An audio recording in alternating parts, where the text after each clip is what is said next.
The Legend of Zelda Ocarina of Time might show its age at this point, but it is still a treasure trove of great game design solutions and concepts. The most interesting one to me though is the titular Ocarina.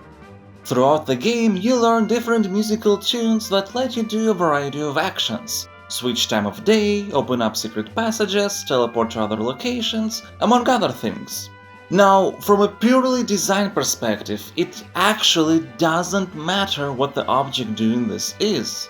If we look at it mechanically, Ocarina is just a way to do magical actions through a combination of buttons.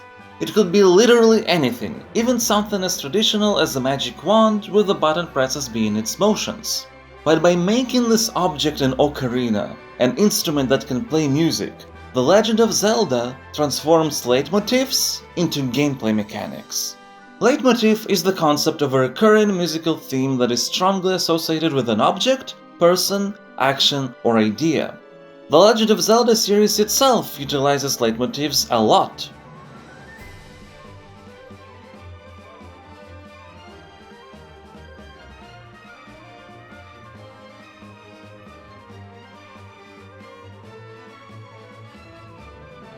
This was the Overworld leitmotif that has appeared in the very first game, and not only it represents the adventure spirit of exploration, but it also became the main theme of the whole franchise.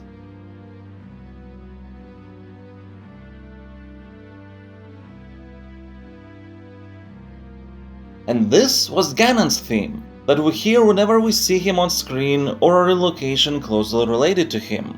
That is the classical use of leitmotifs. They play whenever something associated with it appears or happens in front of our eyes. In Ocarina of Time, however, this technique is not used as frequently, because through our instrument we are actually the ones calling upon the leitmotifs, thus solidifying them in our minds.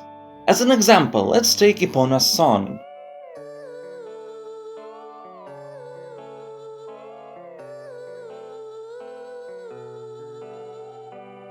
This music plays in exactly one place, the Lon Lon Ranch. Not much for a leitmotif, right? However, soon we'll learn how to play that tune on our ocarina. Later, we would play that song to calm Epona down so we could mount and save her. And after that, whenever we need to call upon her help, we play that very same song every time.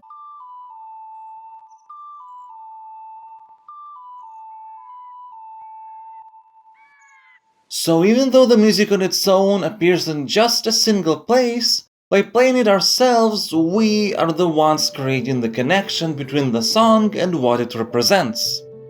Ocarina of Time also uses this technique for world building. For example, you learn Zelda's lullaby very early in the game.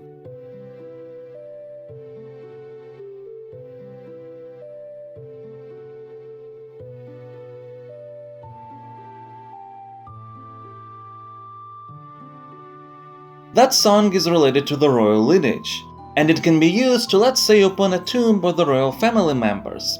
But you also need to play it within the different temples you will go to. And just like that, without any words or lore, just through music, you know there's a link between these places and the rulers of Hyrule. Another interesting thing in Ocarina of Time is that characters can actually play their own themes within the world. Remember Ganon's theme? Well, in his castle you can hear a very dark pipe organ version of it as background music, and in the end it turns out that Ganondorf himself was playing it.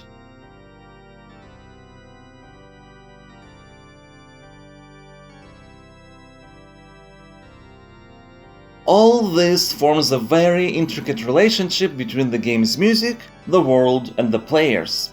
By not just associating leitmotifs with certain locations or people, but also the characters themselves playing them within the context of the universe, and the players invoking many of the musical tunes to progress and achieve certain actions, a very strong emotional bond is formed through music.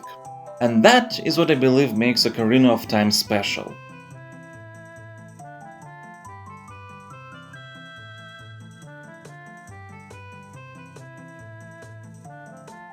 Thank you all for watching.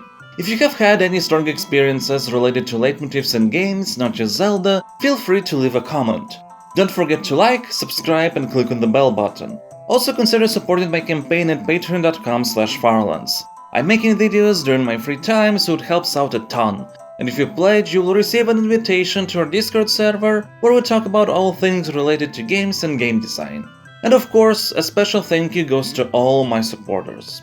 I'll see you next time.